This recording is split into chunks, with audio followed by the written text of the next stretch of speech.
OpenAI released a brand new ChatGPT that now has a new work tab that does things for you. They overhauled the mobile app. They sunset some of their other applications to unify them into this stuff. And they have a new family of models, 5.6 Sol. He clicked one new tab and suddenly ChatGPT stopped being a chatbot.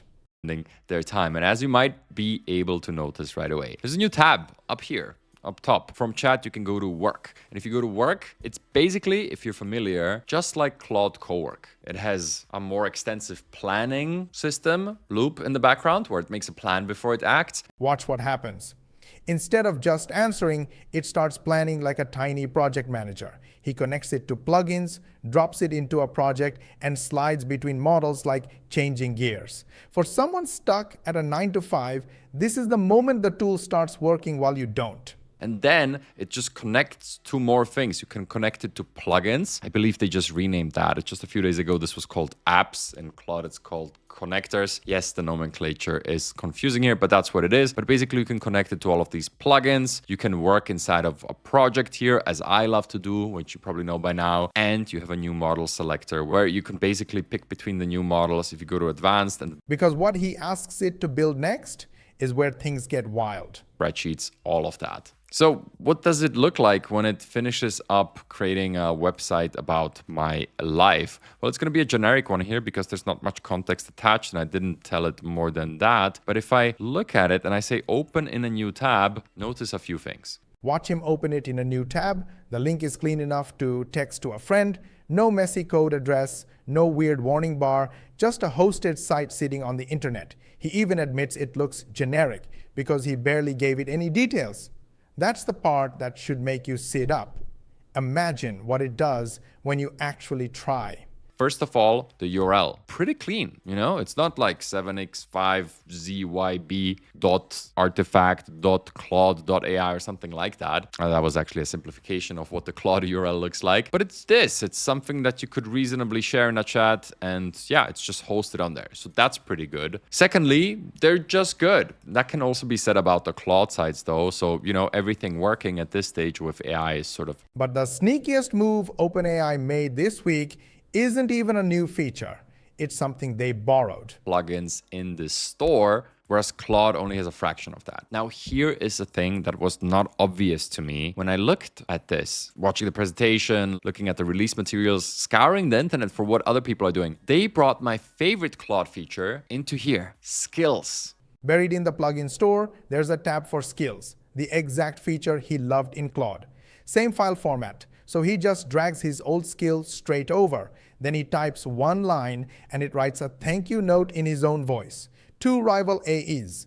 And your work now travels between them like a backpack. Yes, you heard me right. It's a bit hidden. You need to go to the plugin store and here switch over to skills. And it's the same .skill file format that already works in Claude. So any skill you might have in Claude, you can just put in here. So I brought over my favorite one, Igor voice. Okay, how does it work? Well, write a quick thank you note in @Igor, and then here you see the Igor voice. And that little trick is nothing compared to what it did to his presentation. By the way, yes, I'm by the way, backstage, just finishing this video because it needs to be complete. What I did is I took an image from our website, just down here, this one, and I was like, hey, apply this style to the presentation. And in another 8 minutes, it restyled the whole thing. And actually, this was the point where I was like, ooh, that looks... 8 minutes later, the whole thing comes back restyled, grid background, glowing accents, his exact look. This is the moment he actually goes, ooh, and you can hear it. Then he opens it in PowerPoint and every piece is editable, like it was made by hand. For anyone who's lost a weekend to slides, this one stings a little. Really good. Look at that. It applied the direction. It has the background with the grid. I really like it. Even these little glows. This is really good. I'm not blown away by it, but also I feel like all of this being editable in here now is so powerful that it makes me want to use this as my primary presentation creation tool. I mean, look at that. I just opened it in PowerPoint. And the brain behind all of this might be the biggest plot twist of the week. Web app are even more interesting than the models. Not to downplay the models though. They're amazing. On benchmarks, a lot of it is at Fable level, which is amazing. Finally, a second model at the level of Fable, and I don't even know why I say finally. It's just been a few weeks since that has been even announced. He pulls up the benchmarks, and the new GPT 5.6 Sol is sitting at Fable level. That's the first real challenger to the smartest model out there. And here's the twist. The price gap is around 2.5 times.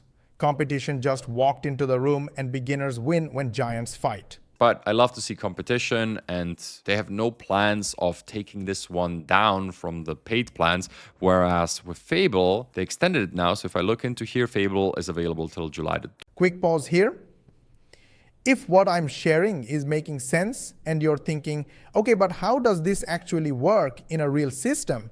I've put together a free training that walks through the exact structure and process we use.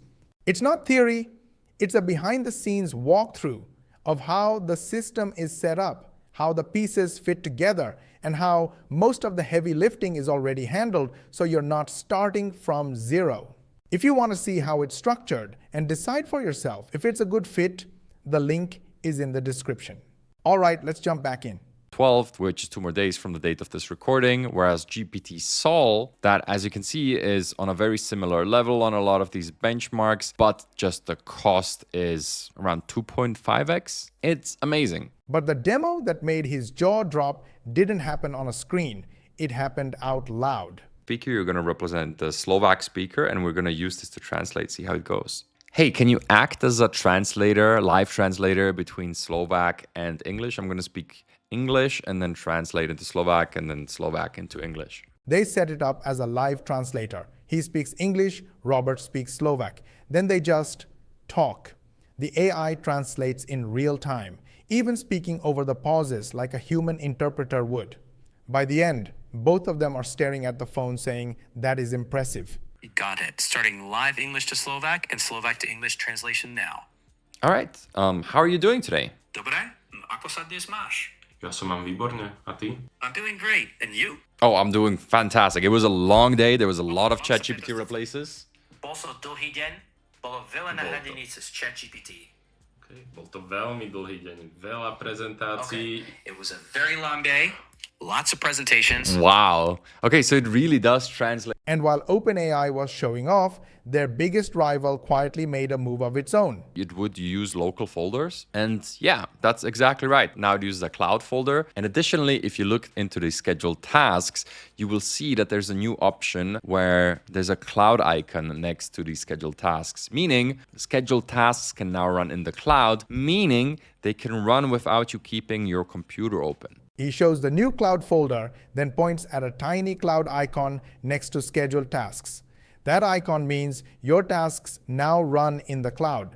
No laptop left open overnight, no spare computer humming in the corner. He's honest that some connectors still need the desktop app, but the direction is clear. The work keeps going even when you've logged off. So anybody who bought something like a Mac Mini or a dedicated MacBook Neo just for Claude Cowork, well, they're still used to that. Let's talk about that in a second. But by default, you can run many of these tasks in the cloud, and you do not need a dedicated computer. Now, I said most of them because I did a bunch of testing. 1 week, 2 rivals, and a whole toolbox that now works whether you're at your desk or not. That's the part worth remembering. Whether you like this video or not, really hit the like button. You know why? Because I gave you the exact training for free that our paid members get. This video is going to be in the members area for the paid members, and you got it for free. So yes, don't you think I deserve a like? Go ahead, like it, share with your friends and family, subscribe to our channel if you haven't yet. Make sure you switch on the notification bell button, and of course, ask your friends and family to subscribe and switch on the notification bell button. It's very important for us because we have a goal of getting 10,000 subscribers in next 3 months. And the only way we can do that is when you hit the subscribe button. Go ahead, do it. And for more money techniques, watch these videos and we will see you on the next one.